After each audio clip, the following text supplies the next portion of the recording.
Welcome to part 5 of our Corner Country video. Hi, my name is Rosemary, one half of R&R Living Life, the other being my husband Rick.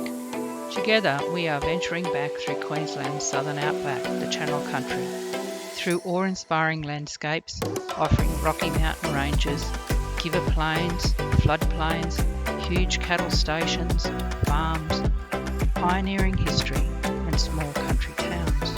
As we leave our camp on the Wilson River Noccundra, we take a last look around this resilient community that has survived since 1860 through floods, drought, COVID, and the isolation of being in such a remote area of the state, such a strong and committed community.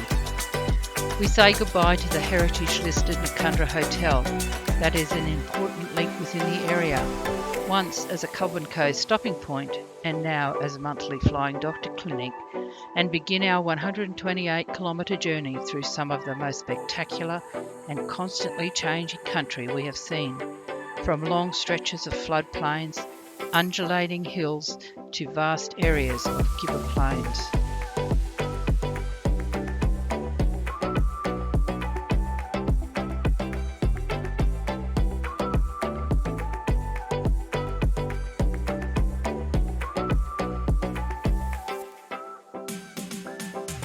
Not far from Noccundra, we pass the Jackson oil field discovered in 1981 and is the largest onshore oil field in Australia. The Jackson oil plant processes oil from several oil fields in the Eromanga and Cooper Basin.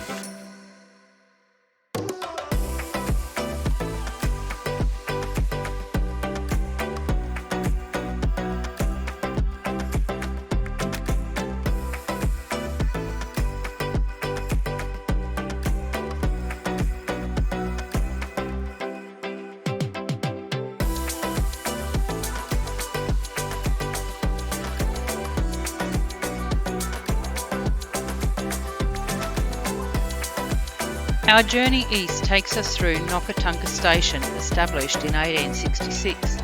Situated in the Channel Country with river frontage to the Wilson River and access to Coopers Creek, Noccundra is over 2 million acres, approximately 8,500 square kilometres. The station can carry huge numbers of cattle, especially in a good season, and is used to produce grass-finished export bullocks.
We cross the low-lying Grey Range with an altitude of 190 metres that forms the watershed between the Wilson, a tributary of Cooper Creek, and the Boolloo Rivers.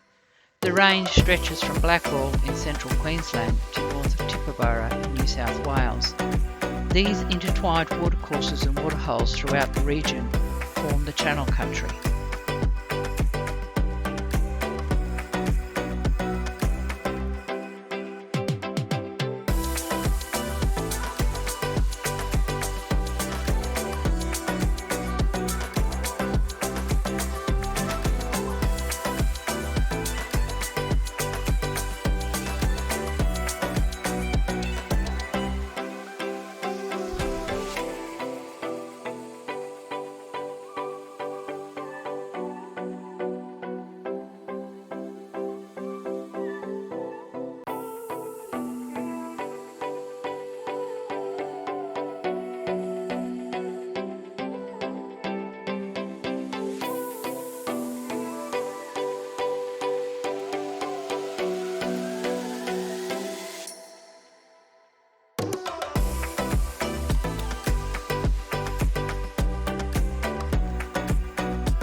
The Bulu catchment is in the southwest of Queensland and covers an area of approximately 55,000 square kilometres.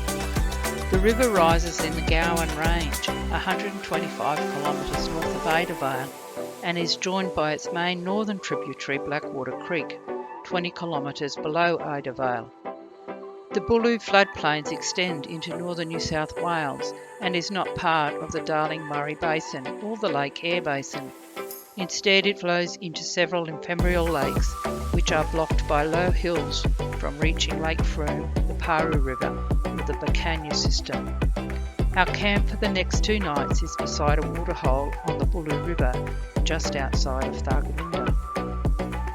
While in Thargomindah, we visit Australia's first hydroelectricity system driven by artesian water pressure, the historic hospital, the old jail, and the Cobb and Co crossing. In 1898, Thargomindah became the first town in Australia and the third in the world after London and Paris to produce hydroelectricity for electric street lighting by using the water pressure from the artesian basin. The water from the underground artesian basin is pressurised. It is trapped beneath a thick layer of sandstone formed by a layer of sediment, and when a bore is drilled, the water is forced out under pressure. Today the flow is about 340,000 gallons with a temperature of approximately 84 degrees Celsius. The power plant display is a replica of the original and houses a working Pelton wheel.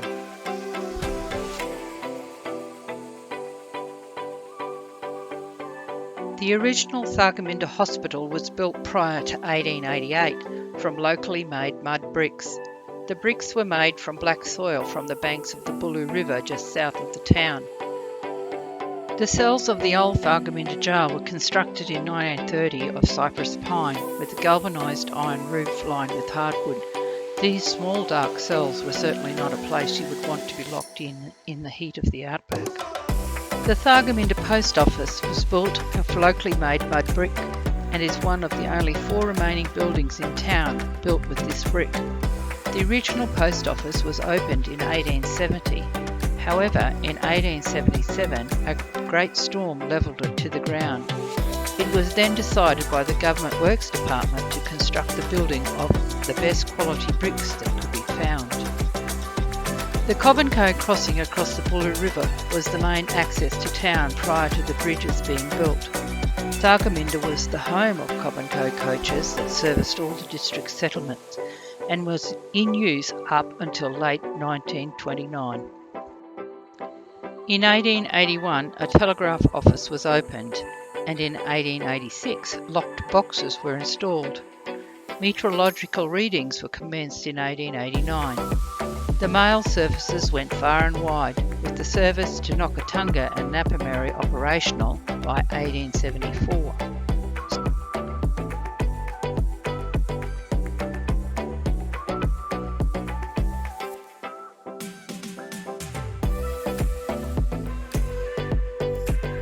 We say goodbye to Thargomindah and make our way towards Yulo. Again, we travel through Mulga and open downs country with some patches of fresh green grass, mountain ranges and wide open spaces.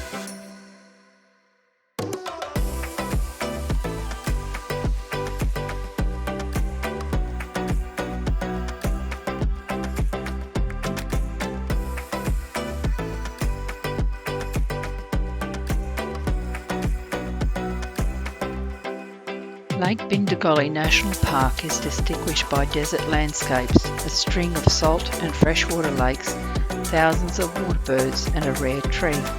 Situated between Thargomindah and Cunnamulla, Lake Bindagolly National Park on the edge of the Channel Country is a string of salt and freshwater wetlands that form an important wildlife refuge in this arid zone. It includes 3 lakes, the saline lakes of Lake Bindagolly and Tamaroo, and the freshwater Lake Hutchinson.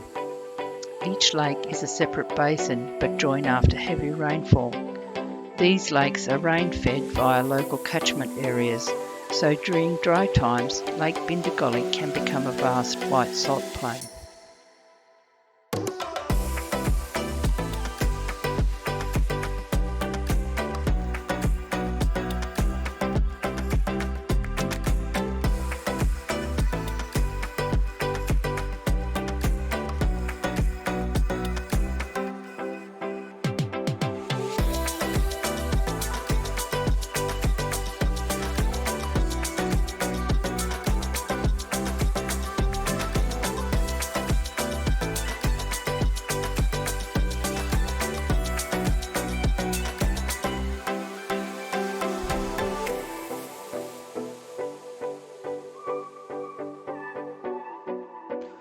Paroo Shire in southwest Queensland comprise of 4 towns, Cunnamulla, Yulo, Warrandra and Yowa, and covers an area of 47,633 square kilometres.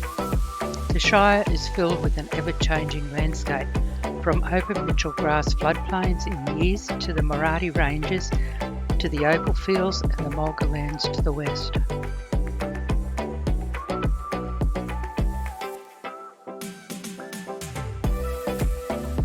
Back in the 1880s, Yulo, situated on the Paroo River, was a bustling township with 3 hotels, while today it is little more than a pub and a general store, and is known for its opal mining. Historically, it was a place where opal miners from the nearby mines at Yowa gathered. Today, opal miners, travellers and beekeepers enjoy the dry local weather. The Yulo Queen Hotel in the main street was named after Isabel Gray, later Macintosh, who became known as the Opal Queen of Yulo, and it is here that opal miners came to drink. It is through this connection that Isabel accumulated a collection of opals which were reputedly worth over £4,000. In 1880, a police station was established to contain the riffraff coming across the border from New South Wales. In 2011, near Yulo, the site of one of Australia's most highly concentrated accumulations of megafauna was discovered, including a large diprotodon. Bones of this diprotodon were used by paleontologists and sculptors to help reconstruct a full-size replica of the diprotodon. The Paroo River, with its headwaters in the Warrego Range west of Charleville, is a series of waterholes, lakes and wetlands, some which remain permanently wet. From the range country, the Paroo flows across sparsely populated semi-arid plains with little surface water and ends on the floodplains and overflow lakes south of Wanaring in the top northwest of New South Wales. The river is joined by 43 minor tributaries as it descends over its 1,210 kilometre journey and is one of the major northern tributaries of the Darling River. With major rainfall, breakouts occur along the watercourses, causing widespread flooding across the plains. In very wet years, the waters of the Paroo will flow to reach the Darling River between Louth and Wilcannia. The Paroo River is mostly unregulated, but some water is taken from the river by diversion of flow or overland flows. Water is held in weirs or large, shallow earthen storages located on the floodplains, known as ring tanks or turkey nest dams.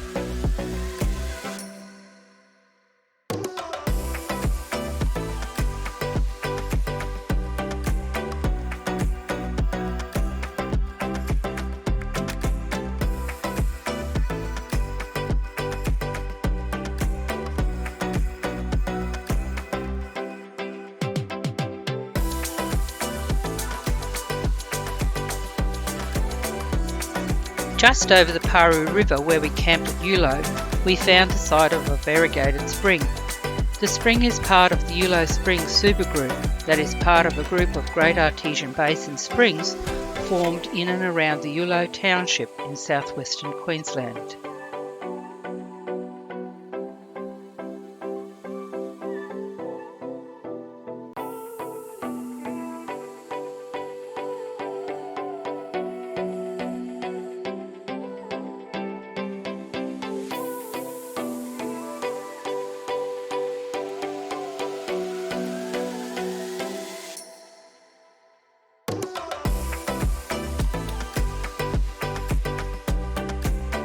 As we continue our journey east along the Balloo Development Road, also known as Adventure Way, we once again traverse the ever-changing landscape from outback plains to mulga country, to the rural town of Cunnamulla on the eastern side of the Warrego River, near the junction of the Mitchell and Boulogne highways.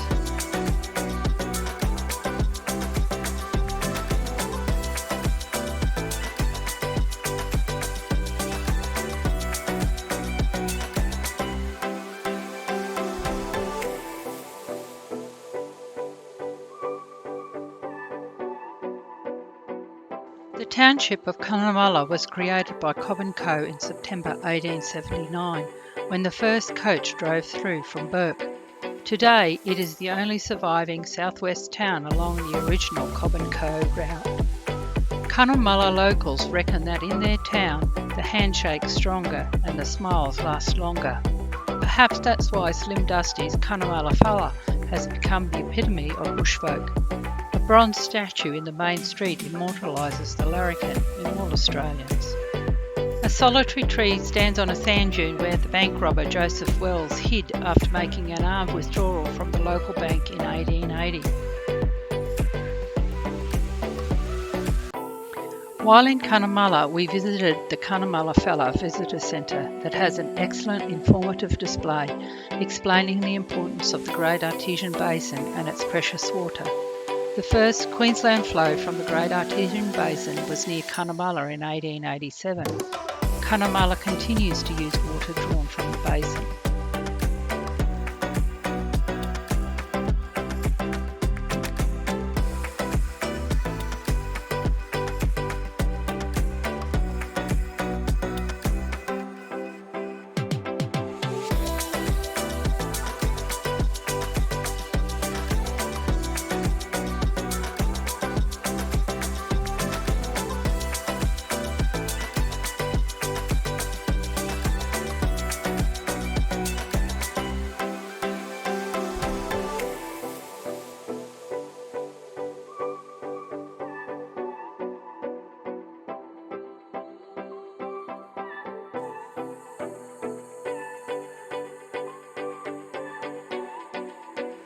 Rick and I climbed to the top of the vibrant red sandhills behind where we were camped with 360-degree views of the surrounding area. These sandhills are reportedly some of the best natural sandhills in Australia.